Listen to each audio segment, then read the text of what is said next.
Welcome to this masterclass.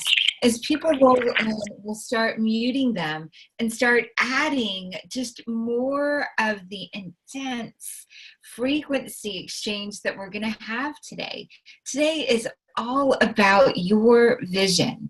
Today, you get to heal and really reveal and feel what your vision can do for you. We're talking about healing your eyes, your ability to see. Your eyes are transmitters. And today you'll learn how they transmit information and what you do with that information and how to make the most of what is being transmitted. It's often been said that your eyes are the windows to your soul. Oh my gosh, I'm so excited for you to know how you're transmitting information to your soul. I'm so excited for you to be able to understand that there is this tiny of a spectrum that you see with your eyes about the smallest percent that you can think of, like the smallest fraction of a pie that you could slice is what you can actually see with your eyes. The rest of it you must catch with the energy field or with your soul. There's so much being created and transmitted for you constantly.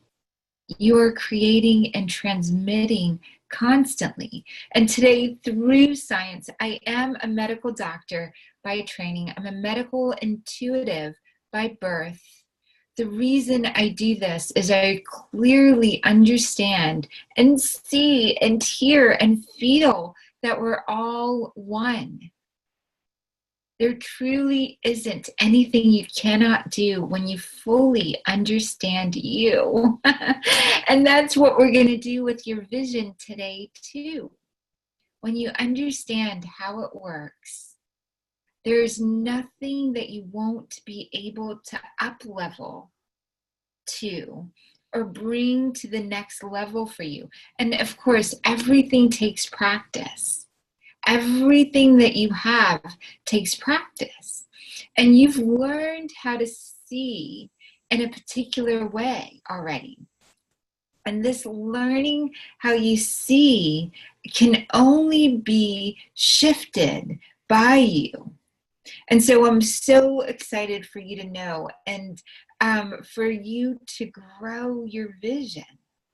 If your eyeballs can only experience, these transmitters can only experience the tiniest slice of a pie, then you've got to understand how to use the rest of you to be able to really engage what's coming through.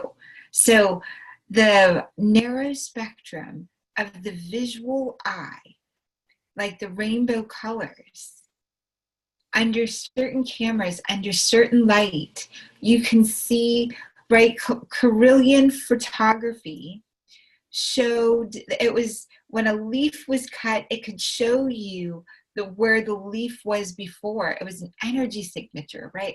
Carillion photography, heat photography, thermodynamic photography can sense the heat and can see through things. Another kind of vision, another kind of eyesight.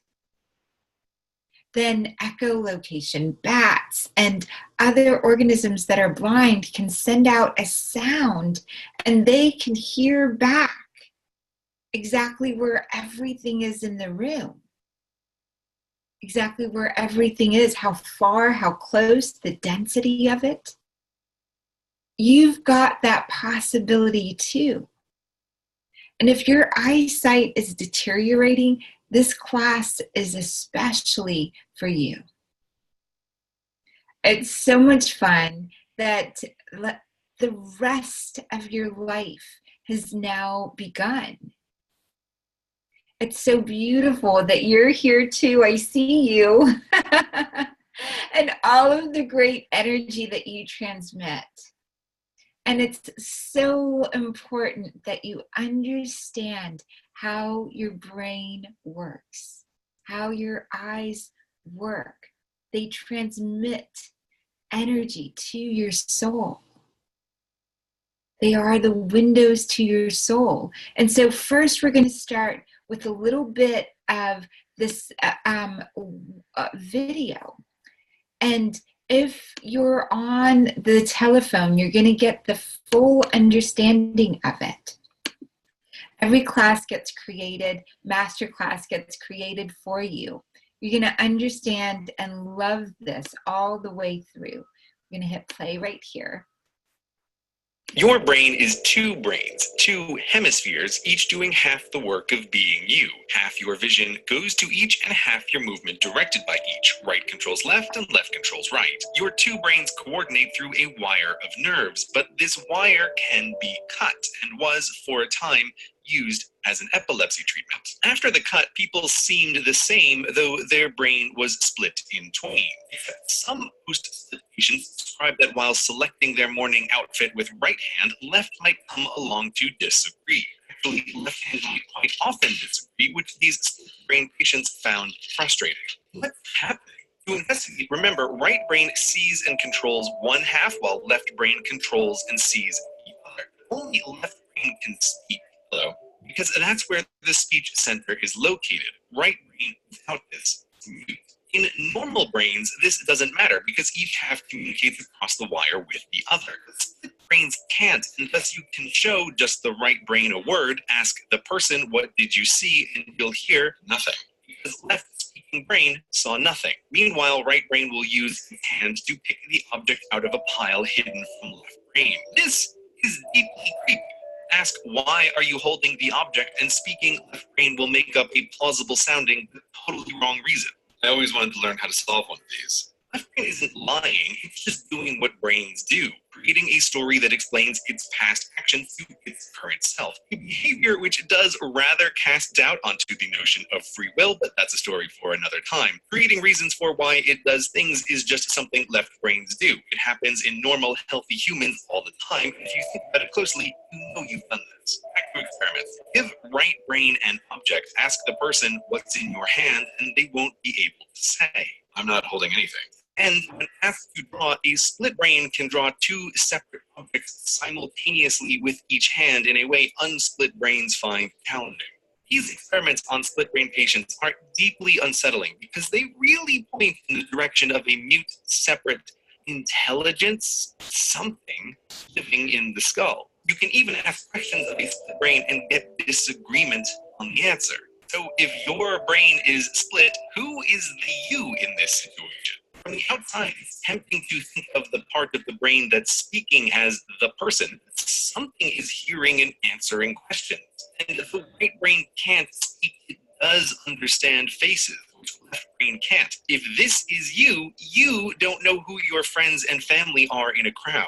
This act of cutting exposes two minds in one head. And the talking mind doesn't know there's someone else in the house. The left brain can describe the situation it's in, but nonetheless will constantly be surprised by right brain's actions and explaining them away. There's a question to be asked here. Why, after separation, does right brain not totally freak out, but instead plays along helpfully, answering questions and listening to left brain's dumb stories about what's happening? It's the best pony?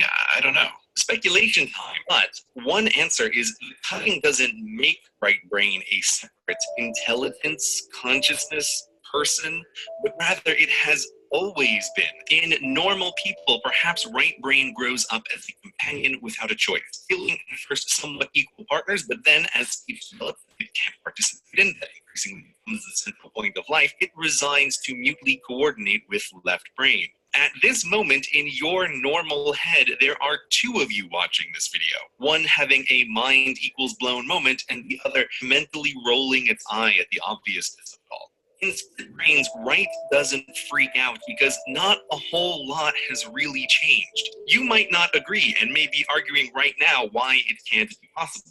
exactly as you would expect talking left brain to do. Speculation aside, split brain patients show at the very least that in the mind there is a separate something that can hear and understand and respond given the right circumstances. Your brain isn't entirely yours. Who is you? You is you. But we can go. It's such a great, great video to really understand. Your vision goes to each of the other eye. So the transmitter that is transmitting from the right side of your body is going to your left brain. The part that's transmitting from the left side is going to the other brain. Very much like the yin yang symbol, right? If you fully understand the yin yang symbol, your eyes are the example of that. Your eyes are like a hole. They're literally taking in light from the environment and transmitting it to a space that interprets the information exactly opposite to the way it's taken in. Imagine that. Just imagine that. Your body is so smart that it designed a system to allow you to be able to always connect most deeply with a truth that's always available if you've got the eyes to see it. I'm going to say that another way and over and over and over again today, because it's so important for you to get and really be able to understand every part of this conversation. You have transmitters that are called eyes that are part of your brain. Each of these two hemispheres is doing half the work of being you. What you see, that old saying, seeing is believing, right? Once you've seen an angel with your own eyes, or once you've had a vision that's so real with your own, you know for sure, once you've experienced it in your body and soul, you can trust it.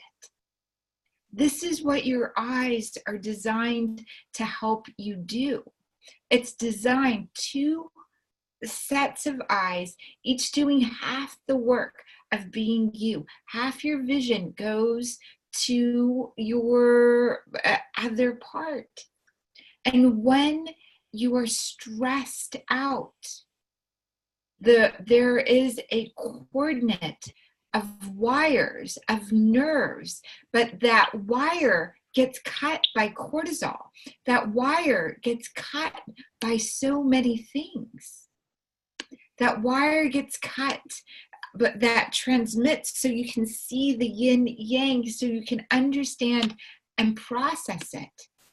And for most of us, that was cut, right? Most of it, our two halves were cut by our parents, by society, by the problems that we inherited in this world. We were coming out without quite having access to our whole soul. Very few of us. For me, it's just happenstance. Born in Pakistan, my mom really knew my grandmother. My mom said, you know, when you call your grandmother the village healer, it isn't quite accurate. She was like the village professor. My grandmother, and now we're talking over 50 years ago. Over 50 years ago, in a country with my grandfather, was able to build a school for girls, was able to go around and educate women on how their body worked, was a midwife and helped deliver babies. She actually was just so brilliant. And she was my first teacher. When I came out and I started communicating what I saw at about age 3, she knew how to teach me how not to turn those extra senses off. If a little boy flying from Louisiana to Ethiopia, his mom and him flying back to visit their great grandparents in Ethiopia, and this 4-year-old on the plane next to his mom looks down on Ethiopia and says, "Oh my God, Mom, I remember the swamps that were there," or "Wow, what happened to the swamps that were there?" This 4-year-old, so bubbly and excited, yelling it out to to everyone who can hear him.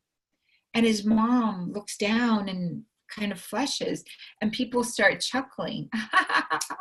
Ethiopia? What marshlands? What is he talking about? The lakes that used to be down there. Or the lakes. There's no lakes. It's all desert. And this little boy, 4 years old, just got shocked into turning off his ability to see his past lives. So many stories like that. You've got special skill sets.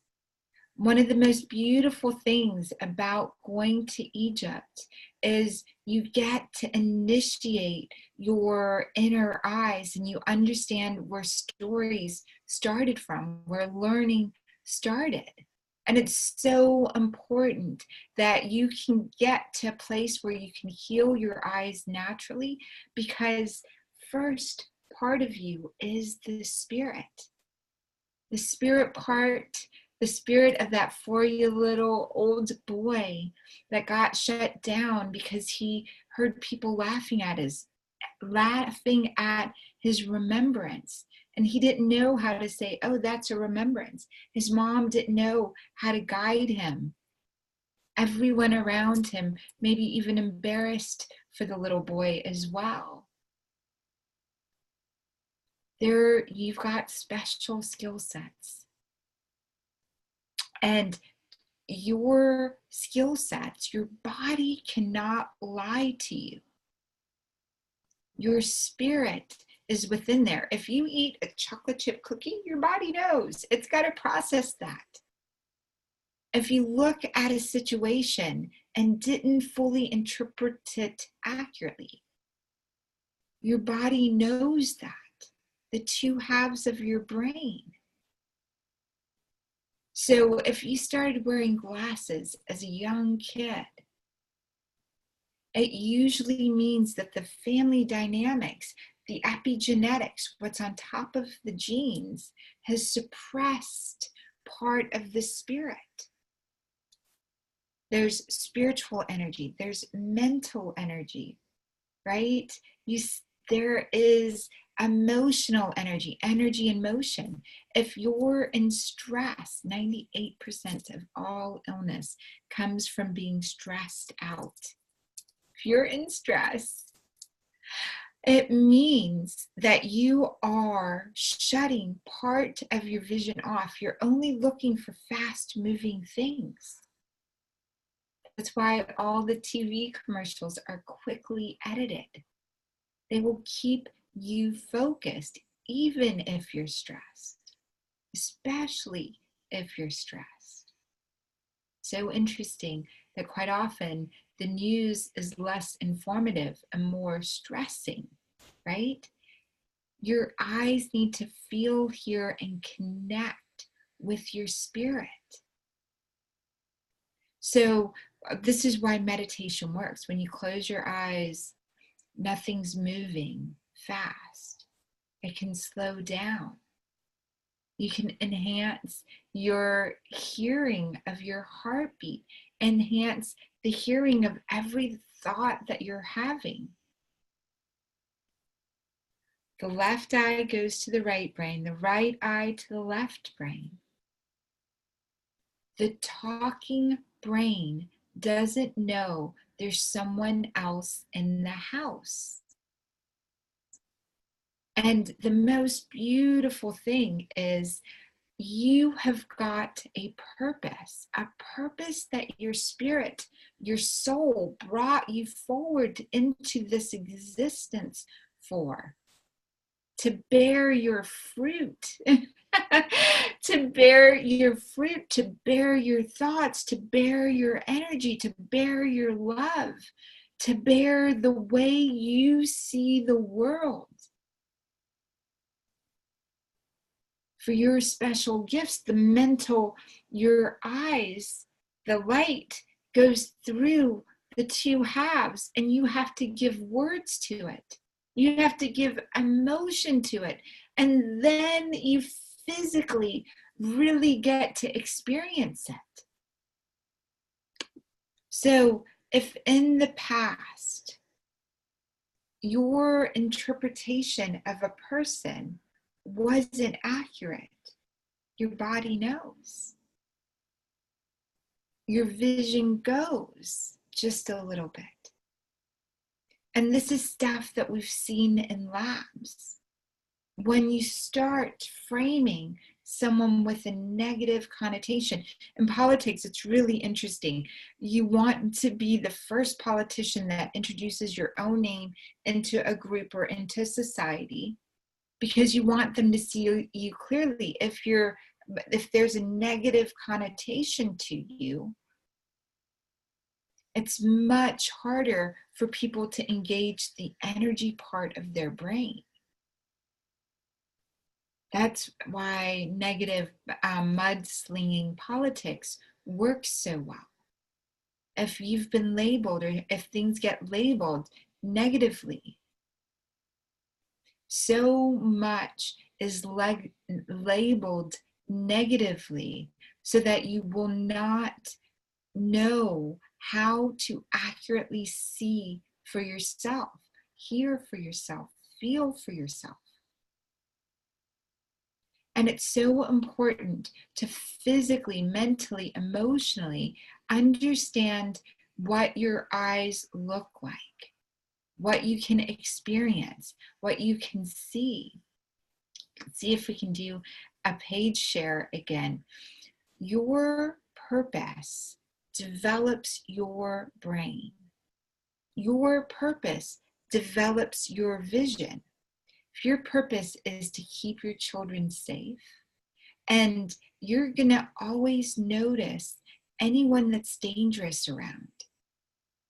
If your purpose is to keep a whole community growing, you're going to naturally be able to see and understand what's going to grow that community. If your purpose is to serve, if that's the question you're asking yourself, you're going to be able to see the areas that need help. Let's see if we can go back and share this page, because it's so fun for us to see how your eyes work and how all of it works together, right? Let's see if we can create that.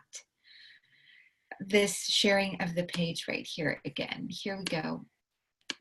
So this is a basic, if you're seeing this on the computer or if you're hearing this on the phone, you're looking at, when you examine your eyelashes, right? Eyelashes in front. And then your eyelashes are covering a thin layer of protein. This thin layer of protein lets a light in. And all of these parts, all of these areas that let light in adjust to either allow more light in or less light in. Then it goes back into a nerve cell as well as the entire transmitting unit.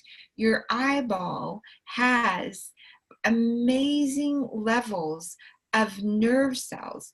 Ganglia cells basically make sure that there's a lot of information being gathered.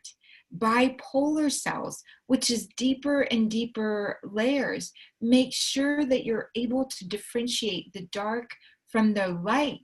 The rods and cones are so beautiful. They're all part of this, and they're sacred geometry. Rods and cones. And we can take all of stuff like this to biblical terms, or to what the Greeks talked about with the gods, or what we see on the Egyptian walls, or what we'll be experiencing in Costa Rica. That every part of the world is communicating this extraordinary part. So your eyes are able to see so beautifully. What they see is one part of one eye transmits to a middle part, then lands on the back end of your head. So it travels, all the light travels through your brain to the posterior part for you to have the maximum use of your brain to interpret it from either end. And your eyes see, but how does vision happen? And how does your brain work? So your eyeball is a beautiful transmitter with lots of different parts, that let you see. Poets say that eyes are the window to the soul, and the window to the eyeball is the cornea. Your cornea is a dome of clear tissue in front of the eye that focuses light as it passes through. So literally, your cornea are able to, it's so beautiful, the iris. So you look at the beautiful green eye, a brown eye, and blue eye. The colorful part is called the iris. It's right behind the cornea. In the middle of the iris is a black circle called the pupil, an opening that lets light into your eyes. Your iris has a muscle, right? All of this is so, so important. Your iris has a muscle attached to it that changes in size to make the pupil bigger and smaller, to control how much light gets through. So your pupils get smaller when there's a lot of light and bigger when it's dimmer. So it's so important that you also blink. You're also bringing liquid into your eyes, right? Light passes through the lens like the lens in a camera. So the fluids that you're drinking go immediately into your circulation. Water has perfect memory. Water, we know this in science. I've taught this in class for the last 10 years. Dr. Emoto talks about this. So much information. One day we'll do the next level of class on water. But water, right? So the perfect memory of in there, passing through is light to crisscross your brain so that you can use the maximum amount, windows to your soul, spirit. Then you put mental energy to it, the words that you're putting onto everything. Like I love my cell phone system for waking me up. My cell phone system for waking me up doesn't say, wake up. It got labeled alarm. My alarm clock, right? The time I'm supposed to open my eyes in the morning is called by an alarm clock. I want you to think about that. I remember years ago when I got my first panic button on a car key. I looked at my husband and I said, baby, why do they name it a panic key? I mean, in the state of an emergency, you don't want to panic. You want to be clear-headed. You really want to be clear-headed. You don't want an alarm to wake you up, right? You want the sunshine. You want to be awakened. The way that our brain labels it right? If you're very literal, if you're very left brain, and your cell phone or your alarm clock, right? How are you going to make light of that? Automatically, your body is shutting parts of itself off, going through the brain. The lens focuses the light onto the back of the eye, where seeing really starts to happen. It turns it upside down first. It flips it over because it wants you to understand it, like a camera lens. You are made up of a bunch of fibers inside your eyes. They're attached to little tiny muscles called cilia. The cilia muscles change the shape of the lens to let the eye change and focus from something close by to something far away. So, I mean, you can see light years away, and that if there's, you can see as far as the horizon can go. If something, you can see to the ends of the ocean, to the ends of the solar system. Your eyes are trainable. And it's so important that these muscles, we travel on light.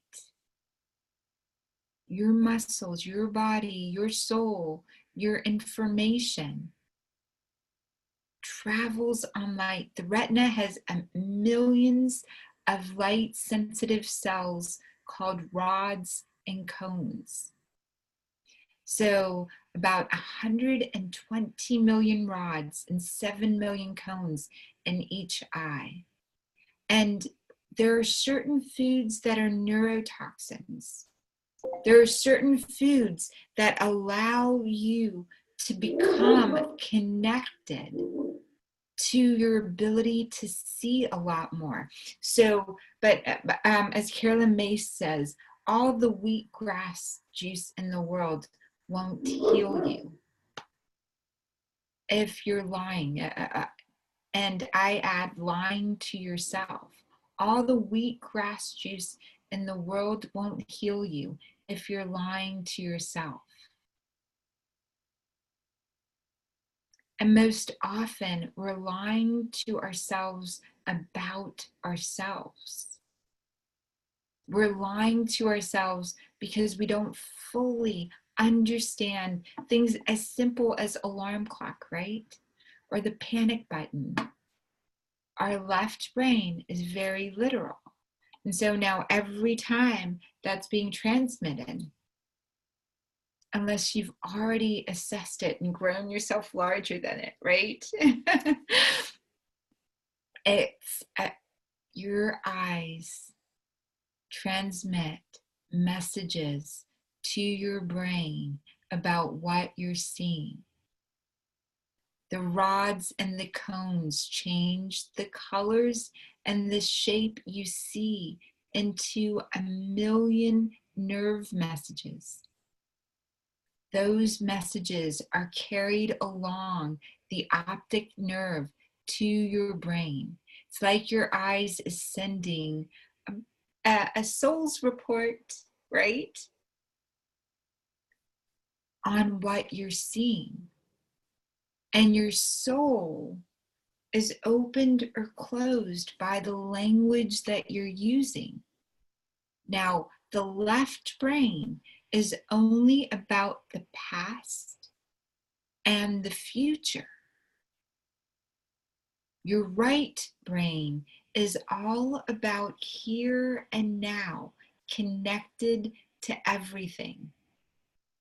Think of the yin-yang symbol. The yin-yang symbol is so important when you think about it, when you understand it, when you begin to transmit the energy to yourself. Wow. So my right brain, what I see with the left eye, is all energy. So I'm going to practice. Oh, and what I see with the right eye all goes to the left brain, and it's language. And so we know in neuro-linguistic programming, I love being trained in neuro-linguistic programming. I love being trained in epigenetics and emotional freedom technique. I love being able to use all of these tools to initiate and activate your higher senses. The ancient Egyptians knew there were 360 senses, plus 5 more that could be activated from your heart, from stepping into balance, from being in synergy. You pick up and transmit frequency. Being on a retreat with people really working on this, right? The trips we took to Egypt, we saw the eyes and we understood how the rods and the cones and the colors and the shapes and millions of nerve messages that come into your brain, your eyes, reporting what you see. The ancient Egyptians laid it out. They helped you understand that you are two, at least inside yourself, 2 halves of the brain. You've got a third part that really makes a difference in being able to initiate and activate your DNA. Your DNA is so beautiful. We now know your DNA is light, and that DNA is being transmitted by light. Everywhere you go, it's so beautiful. I love that we're able to really, really fully understand that water comes first, right? Every time I blink, a little bit of liquid. If you've ever met anyone with dry eyes, it's really, really painful. And it's really easy to work out what they need to do to heal their eyes and how to make that liquid come back into the brain. If you really understand that there is stuff opening and closing to help you understand your soul better. It's so beautiful to fully get that there's nothing that you cannot see that exists on frequency, on a vibration level, if you start utilizing your full brain. It's also really, really important that if your vision is going down, it means if your vision, if you've got dry eyes, if you've got something going on, it's usually a family thing, right? You got some interpretation going on that's not allowing you to fully see. And it's that process is, as young kids, so many young kids now need glasses because the way that we're seeing the world is not accurate based on what's being taught. And then as we age, right, nearsighted, farsighted, our near vision goes away, and our farsighted for most people, because our soul is wanting us to see far. So we take something small and we have to push it out here to be able to interpret it, right? You have to push it out further to be able to interpret it. It's so important that you fully realize at one time your body gets one of their cells, right? I want to say that, I'm sorry, let me say that another way. Your body is constantly remaking its cells. Your body is remaking itself. 250 million die about every 3 minutes. 250 million cells die. That means 250 million cells were born. And what you're believing and what you're feeling is either being expanded, just like the irises, right? They're letting more light in, or they're constricting.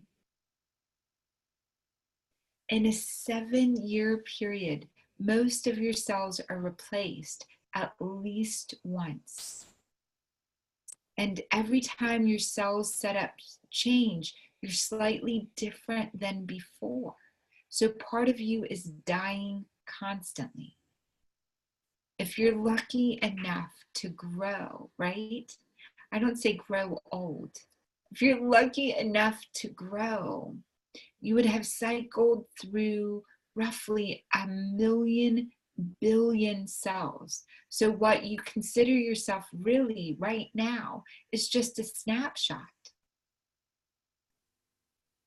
Certain cells within you do not want to die. Those cells can be labeled cancer cells. All our other cells are designed to die naturally. But the ones of your cells that got emotion attached, mental energy attached, that is not congruent with your purpose. So you've got spirituality, then you've got mental thought, right? If I had labeled blue pink, then everywhere that I went, and under hypnosis, master hypnotists can hypnotize you to think just about anything. That blue, every time you see the color blue, it's really pink for you. It's fun to watch them hypnotize you into being Madonna. That's, you can be hypnotized into being a chicken. You can be hypnotized into remembering everything that you've ever read or learned. It's in there. It's registered in your body. There's also your spirit, right? The spirit that gave birth and gives birth to every one of your cells. Then it goes through this frame of mental energy, the emotional energy, and then you've got this physical body. The thoughts and emotions that are unhealthy are producing cancer. And those thoughts and emotions might have started from your family, might have started from the environment, might have started from so many things. So it doesn't matter how it starts. It just matters that it's with you. And it matters that those cells that don't want to die that are within you, they become competitive with you.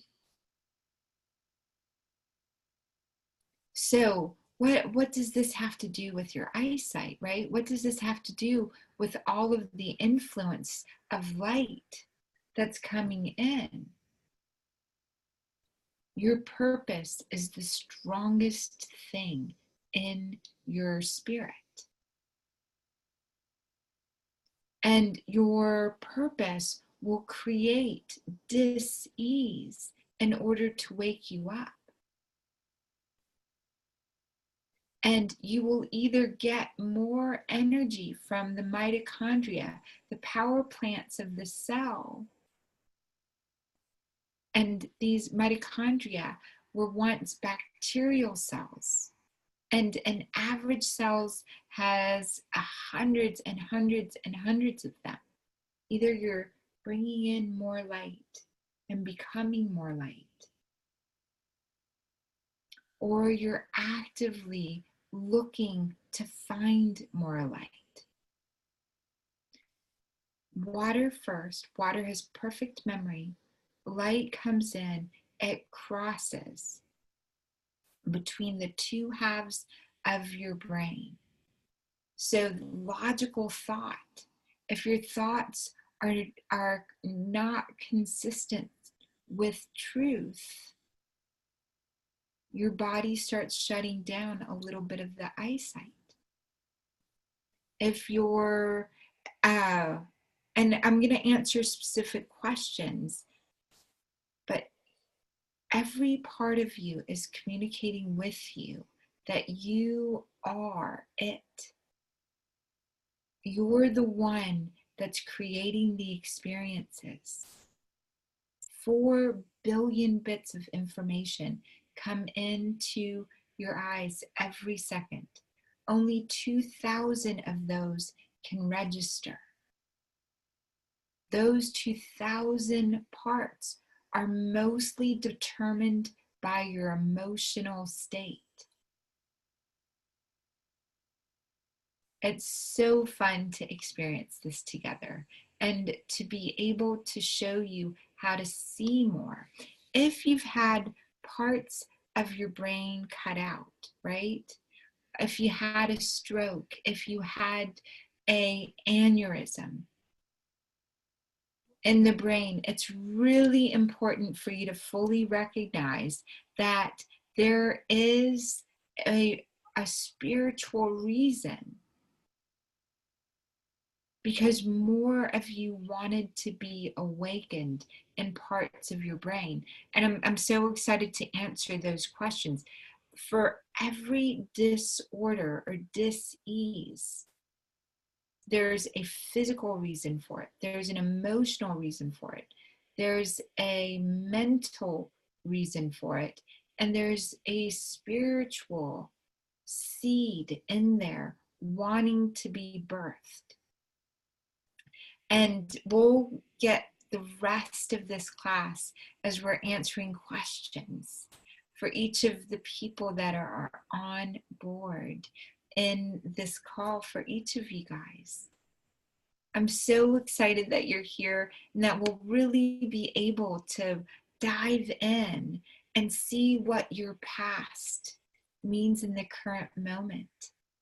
I'm so excited for us to dive in and share exactly what is yours to carry and what is yours to let die. I'm so excited to help you fight cancer, right? It's so much easier to deal with it in the spiritual world, in the mental world, in the emotional world, rather than it coming to the level of cancer. And I'm so excited that we as miracle makers are helping Charles Hayward have more eyesight. I'm so excited as miracle makers, we're clearing our schedules to be in Costa Rica, if that's the calling, to create this place where there's these giant balls, all these animals. I'm so excited for you to get your questions answered next. So thank you for joining me on this first part.